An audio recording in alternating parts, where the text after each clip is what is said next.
महाराष्ट्र शासनाने आणि महसूल विभागाने एक मोठा निर्णय घेतलेला आहे आणि बांधकाम नकाशा हीच आता परवानगी असणार आहे. म्हणजे येण्याची आता आपल्याला गरज राहणार नाहीये. पण त्यासाठी पण त्यांनी अटी आणि शर्ती दिलेल्या आहेत. कशाप्रकारे ते रद्द झालेलं आहे ते आपण बघणार आहोत, की शेतजमिनीचा निवासी किंवा व्यावसायिक किंवा औद्योगिक वापरासाठी लागणारी जी आता बिनशेती अथवा अकृषिक येणे परवानगीची अट आता त्यांनी कायमची रद्द केलेली आहे.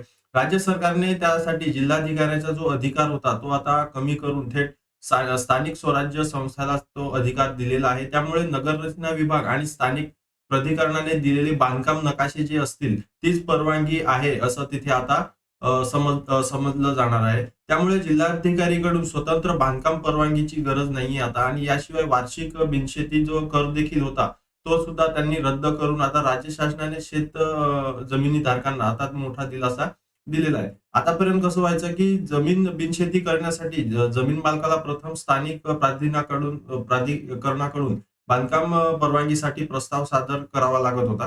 त्यानंतर तो प्रस्ताव स्थानिक स्वराज्य संस्थेकडून जिल्हाधिकारी यांच्याकडे अंतिम मान्यतेसाठी पाठवला जात होता.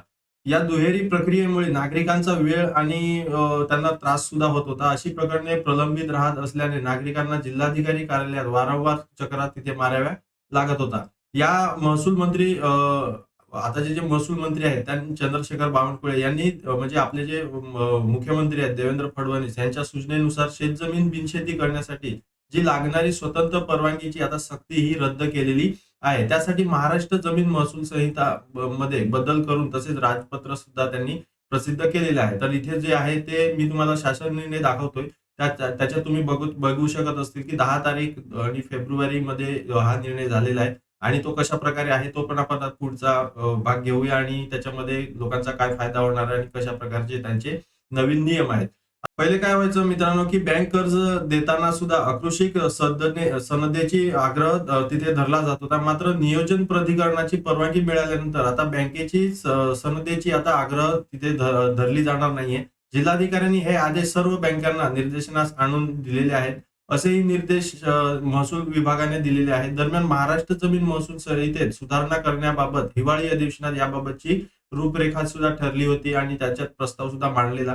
त्यानुसार हा निर्णय घेत सरकारने सर्वसामान्य जनतेला दिलासा दिला आहे. हे नव्या नियमाबरोबरच आता बांधकाम परवानगीसाठी जे ऑटो डीसीआर द्वारे ऑनलाईन अर्ज करता येणार असून बांधकाम परवानगी मिळताच महसूल विभागाच्या संगणकीय प्रणालीमध्ये सातबाऱ्या उतार्यावर आपोआप फेरफार नोंद घेतली जाणार आहे. प्रत्येक बांधकाम परवानगी मिळाली म्हणून भोगवाटा 2च्या जी कमी क्षेत्राच्या जमिनी आहेत दर्जामध्ये बदल होणार नाही. म्हणजे त्यासाठी आवश्यक असलेले नजराणा जो शुल्क आहे तो तुम्हाला तिथे भरावाच लागणार आहे असे महसूल मंत्री यांनी म्हटलेलं आहे. आणि आता बघूया आपण जिल्हाधिकारीची स्वतंत्र परवानगीची आता गरज कशा प्रकारे राहणार नाहीये.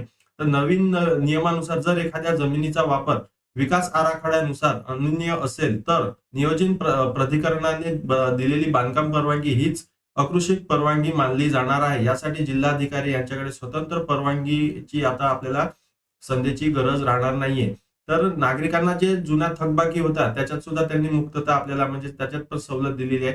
ज्या नागरिकांचा अकृषिक कर थकीत आहे त्यांना दिलासा देताना राज्य सरकारने सुधारण्याच्या दिनांकापर्यंतचा थकीत कर वसूल करण्यापासून सूट दिली आहे.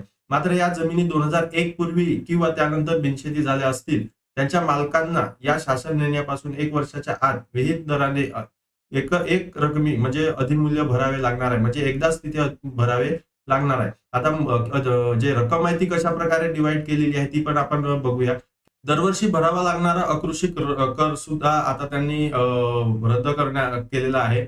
आणि त्याऐवजी जमिनीचा बाजारभावानुसार टप्प्याने म्हणजे एक रकमी रूपांतर कर म्हणजे तिथे आकारले जाणार आहे. त्यासाठी 1000 चौरस मीटर पर्यंत जो काय प्लॉट असेल क्षेत्रफळ असेल त्याचा चालू बाजार भावाप्रमाणे 0.10% तुम्हाला तिथे भरायचा आहे. म्हणजे एकदाच भरायचं आहे. एक रकमीच ती कर आकारला जाणार आहे.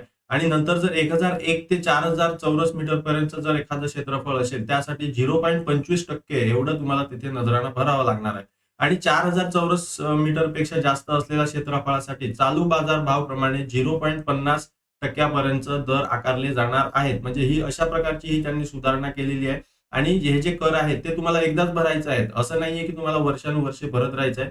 त्यांनी डायरेक्टच लिहिलेलं आहे की दरवर्षी भरणारा जो कर आहे तो त्यांनी रद्द केलेला आहे. त्याऐवजी जो कर आहे म्हणजे 1000 चौरस मीटर असेल तर 0.10 1000 ते 4000 चौरस मीटर असेल तर 0.25 आणि 4000 पेक्षा जास्त असेल तर तुम्हाला तिथे 0.50% एवढा तुम्हाला तिथे कर भरावा लागणार आहे. म्हणजे अशा प्रकारचा हा बदल केलेला आहे आणि हा जर जी-आर तुम्हाला पाहिजे असेल तर टेलिग्रामवर मी हा जी-आर देणार आहे. ज्यांनी टेलिग्रामला जॉईन केलं नसेल, खाली डिस्क्रिप्शनमध्ये लिंक आहे. तिथे जाऊन तुम्ही टेलिग्रामला सुद्धा जॉईन करून घ्या. कारण की सगळे जे डॉक्युमेंट असतात ते मी YouTubeवर देऊ शकत नाही. म्हणजे YouTubeच्या कमेंट बॉक्समध्ये सुद्धा देऊ शकत नाही. त्यासाठी आपण टेलिग्राम चॅनल ठेवलेलं आहे आणि टेलिग्राम मध्ये जाऊन तुम्ही तिथून ते डाउनलोड करू शकणार आहे. तर नक्कीच तुम्हाला हा व्हिडिओ समजला असेल आणि हा जो निर्णय झाला त्याच्याबद्दल तुम्हाला काय अजून शंका असतील तर नक्कीच कॉमेंटमध्ये लिहा. तुमचं काय मत असेल ते कॉमेंटमध्ये लिहा. व्हिडिओ आवडला असेल तर लाईक करा आणि नवीन चॅनलवर कोणी आलं असेल तर पहिले सबस्क्राईब करून ठेवा जेणेकरून असेच इंटरेस्टिंग आणि इन्फॉर्मेशन व्हिडिओ तुम्हाला वेळोवेळी मिळत राहतील. तर चला मित्रांनो, व्हिडिओ बघितल्याबद्दल धन्यवाद. पुढच्या व्हिडिओमध्ये भेटूया. जय हिंद, जय महाराष्ट्र.